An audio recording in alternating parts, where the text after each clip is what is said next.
Beleza? Canal Brandview na área. E você sabia que planta não é projeto? E aí, vamos lá?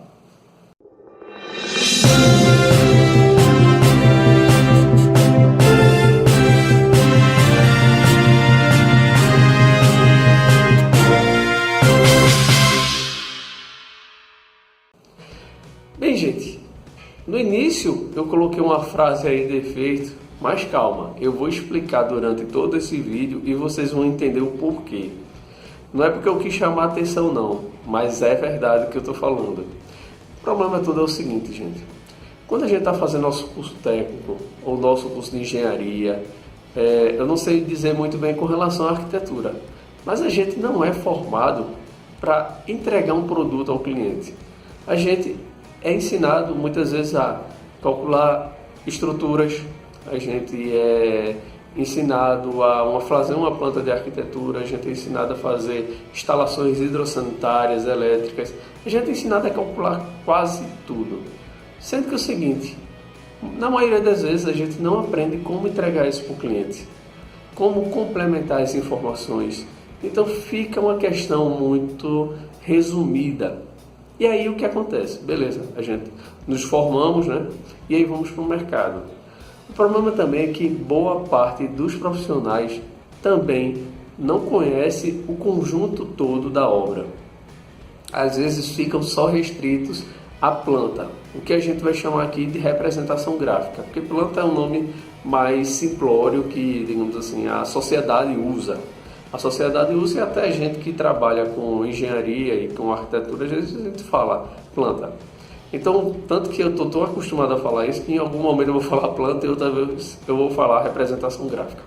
Mas enfim, o que acontece é o seguinte, a maioria dos profissionais encaram como o projeto sendo apenas a representação gráfica. E não é. E eu explico por que não é. Imagina o seguinte, você tem uma série de informações, uma série de cálculos, uma série de normas para citar. Então você não tem como colocar isso tudo numa representação gráfica. Se você botar numa representação gráfica, gente, você na verdade vai ter um texto, um documento em formato de texto, dentro de uma representação gráfica. E não é interessante. A representação gráfica, na verdade, ela é para nos auxiliar a ver a questão espacial, ver os detalhes de como faz uma determinada peça estrutural ou como faz uma instalação elétrica, hidráulica, as cotas, os níveis, coisas desse tipo. Então, a representação gráfica não é para ter uma bateria de texto, não é para ter uma bateria de cálculos. E aí é onde eu quero chegar. O que acontece, gente, é que todo projeto, o conjunto do projeto, ele precisa de documentos complementares. Talvez quem trabalhe com a parte de infraestrutura, parte de estradas, rodovias, ferrovias, está mais acostumado com isso. Por quê? Porque como trabalha diretamente, muitas vezes com os órgãos que seguem uma metodologia já pré-determinada, já entrega tudo. Mas quem não trabalha, e aí vai trabalhar com clientes diversos, e aí sempre vai ficar nessa dúvida. O que é que eu quero dizer para dar uma resumida nisso tudo que eu estou falando? O projeto, ele é composto de pelo menos 3 partes. A primeira parte é a seguinte, é a própria representação gráfica. Mas lembrando, a representação gráfica é apenas uma dessas partes. A segunda parte é um memorial descritivo. O que é que o memorial descritivo vem dizendo? Ele vem informando qual foi a metodologia que a pessoa utilizou na hora de fazer o seu projeto, quais foram as considerações. Vem uma apresentação muitas vezes de quem é o cliente e o porquê, qual a motivação de fazer aquele material, qual a motivação de fazer aquele projeto. A terceira é o caderno de especificação técnica. E esse, gente, é importantíssimo, principalmente para quem está executando, para quem está fazendo orçamento. Por quê? Porque ele vem com informações suficientes para você, no caso de quem está orçando, fazer o preço corretamente, fazer o custo corretamente, baseado no que ele pensou e no que ele trouxe como informação técnica, e para quem vai executar não ficar com dúvida. Muitas vezes a pessoa fica com dúvida, será que eu vou considerar um traço X ou um traço Y?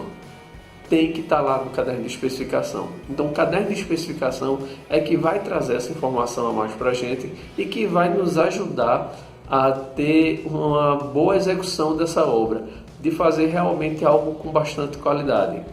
E aí, no caso, eu coloco como terceiro, mas eu poderia até botar, se fosse por grau de importância, ele como segundo. O último, que eu entendo como importante, é a memória de cálculo. E o que é que vai acontecer? Alguns produtos têm, outros não. Algumas especialidades têm, outros não. Por exemplo, a arquitetura não precisa de memória de cálculo.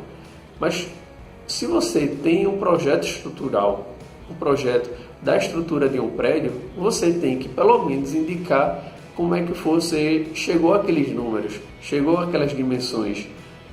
Muitas vezes o pessoal pega a saída de um software, o que foi gerado pelo software, e coloca dentro do projeto. Ok, é interessante colocar, porque se alguém for analisar ou refazer a conta para meio de fiscalização ou até para conferência, já está ali. Pessoal de hidrossanitária fez o projeto lá, fez tudinho certinho, fez a representação gráfica, fez o memorial descritivo, fez a especificação técnica, e aí ele tem que também botar um cálculo de como ele fez, dimensionou as tubulações, como ele dimensionou os reservatórios, como ele dimensionou, sistema de combate a incêndio. Então, assim, a gente precisa ter essa memória para entender e para poder até questionar, ou futuramente, se tiver que fazer uma ampliação no sistema que foi projetado, a gente ter a possibilidade de tomar essa decisão. Então, gente, lembrando sempre, o projeto não é só planta, o projeto não é só representação gráfica, e aí toda vez que você for trabalhar com o projeto, você deve sempre o quê? Se preocupar em fazer o conjunto completo. Se você for fazer um orçamento ou for fazer uma obra, cobre isso de quem está ali passando os projetos. Ou seja, você não pode ficar refém apenas de uma planta. E lembrando, planta, gente, muitas vezes é interpretação. E aí, de repente, numa interpretação errada, seja do engenheiro, seja do técnico, seja do mestre de obra, seja de quem quer que seja, isso vai acarretar em problemas na obra, em uma má execução ou uma execução diferente daquilo que foi projetado. Então, é interessante que realmente tenha esse documento e que esteja acessível a todo mundo que está participando do processo da construção. Tá ok, gente? E aí, não se esqueçam de assinar nosso canal. Deem uma olhada nos vídeos anteriores, que estão muito legais. Tem assuntos pertinentes e eu acredito que sempre vai ter alguma coisa que pode esclarecer você.